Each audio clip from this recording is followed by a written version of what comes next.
How to play emoji game on Instagram. Hello everyone, welcome to this channel. I'm Emily and I'm here to help you out today.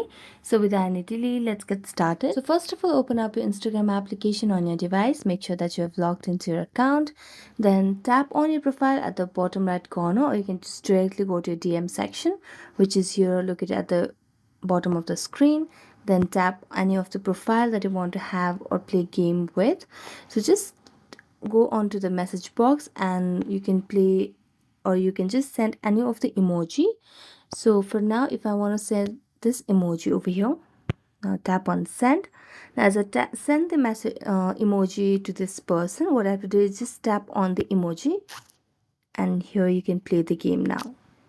So thank you so much for watching this video. If you enjoyed watching this video, then don't forget to like, subscribe and hit the bell notification for more updates.